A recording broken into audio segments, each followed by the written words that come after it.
Troy की प्रसिद्ध कहानी है कि रूस में 3 फकीरों की बड़ी प्रसिद्धि हो गई।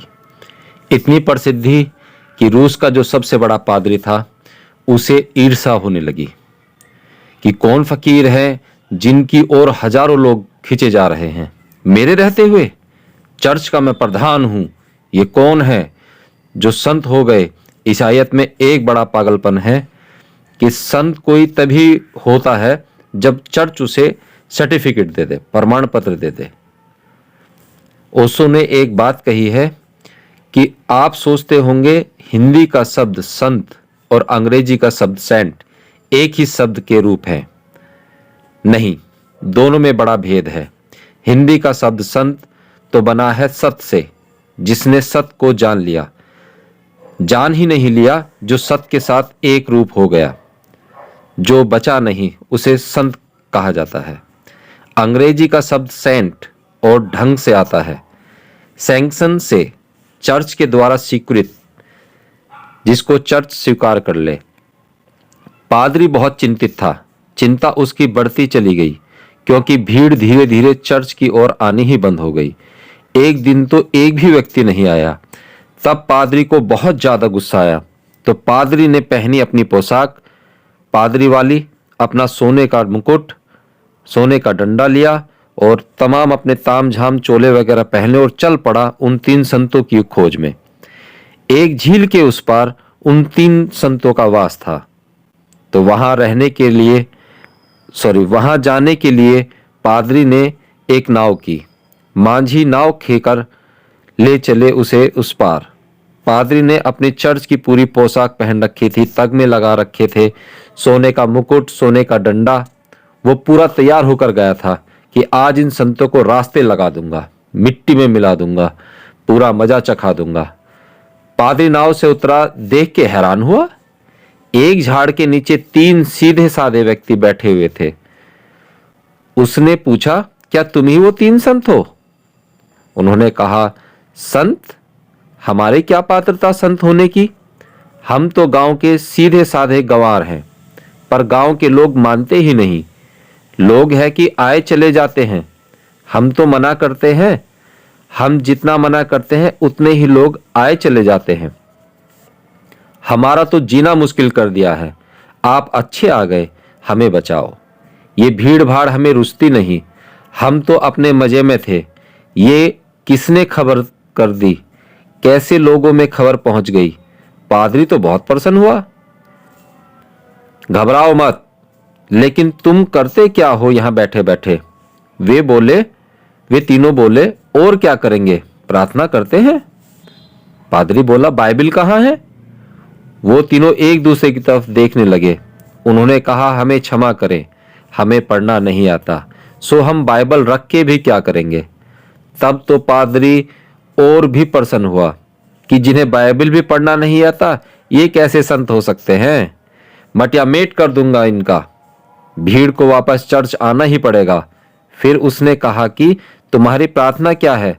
तुम कहते हो कि प्रार्थना करते हो। वे तीनों नीचे देखने लगे, जमीन की तरफ। उस पादरी ने कहा, बोलते क्यों नहीं, शर्माते क्यों हो? उन्होंने कहा कि अब आपसे कैसे कहें, बड़ा संकोच लगता है। असल में हमें प्रार्थना भी नहीं आती, क्योंकि चर्च के द्वारा स्वीकृत प्रार्थना है वो बहुत लंबी और कठिन है। तो तुम लोग करते क्या हो फिर? डरो मत, बोलो, मैं तुम्हें क्षमा कर दूंगा और क्षमा करवा भी दूंगा। उन्होंने कहा कि आप नहीं मानते तो मजबूरी है, शर्म तो बहुत आती है, हमने अपनी प्रार्थना खुद ही बना ली, माफ करें। गैर पढ़े लिखे लोग जो हैं। पादरी की तो प्रसन्नता बढ़ती चली गई। अपनी बनाई प्रार्थना भी कहीं काम आ सकती है। प्रार्थना तो स्वीकृत होनी चाहिए, बाइबल के द्वारा, संतों के द्वारा, परंपरा के द्वारा, जितनी पुरानी उतनी श्रेष्ठ। उस पादरी ने कहा कि तुमने बनाई प्रार्थना, तुमने जघन्य अपराध किया है। प्रार्थनाएं बनाए नहीं जा सकती। परमात्मा ने खुद जीसस को प्रार्थना दी थी, तुमने प्रार्थना कैसे बनाई? फिर बोले, तुम्हारी प्रार्थना क्या है? उन्होंने कहा कि आपने हमें बहुत डरा दिया, तो आप हमसे पूछे ही मत, क्योंकि आप सुनेंगे तो और नाराज होंगे। और आपके हाथ में डंडा देख के हमें बहुत भय भी लगता है, और आपका सोने का मुकुट और ये वेशभूषा, हम आपके पैर छूते हैं, और आप हमारी प्रार्थना रहने दें, हमें माफ करें। आप अपनी प्रार्थना बता दें, हम वही करेंगे। लेकिन पादरी को तो अब जिज्ञासा हो गई थी कि आखिर क्या है इनकी प्रार्थना। तो उन्होंने कहा कि आप नहीं मानते तो हम बता देते हैं। हमने बहुत सोचा, हम बिना पढ़े लिखे गंवार हैं, खूब हमने गणित बैठाया कि कौन सी प्रार्थना करें। फिर हम तीनों ने एक बात तय की।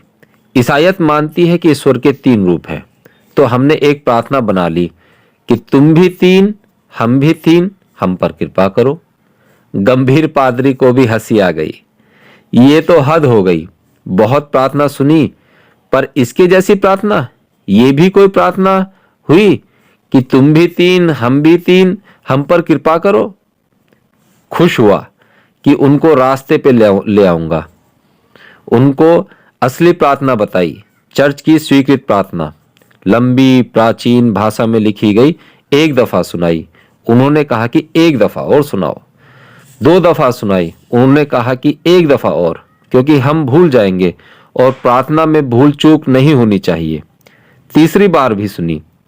उस पादरी ने कहा, घबराओ नहीं, कभी कभी चर्च भी आया करो, धीरे धीरे तुम्हारा जीवन सुधर जाएगा।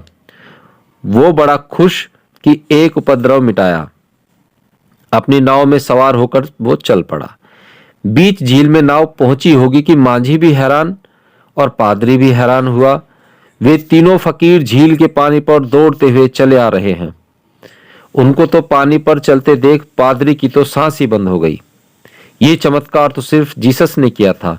वो तीनों दौड़े चले आ रहे, पसीना पसीना, और आके नाव के किनारे खड़े हो गए कि रुकें, एक दफा और बता दें, हम तो भूल ही गए। हम में तो झगड़ा शुरू हो गया। ये कहता कि उस तरह शुरू होगी, मैं कहता कि इस तरह शुरू होती है, वो कहता है कि इस तरह शुरू होती है। आपने तो हमारे बीच लड़ाई करा दी। अब हम प्रार्थना करें या लड़ाई करें? पादरी की आंखें खुली। उसने उन तीनों के पैर छुए। उसने कहा कि मुझे माफ कर दो, तुम्हारी प्रार्थना ठीक थी क्योंकि सुन ली गई, और मेरी प्रार्थना गलत है क्योंकि अभी तक सुनी नहीं गई।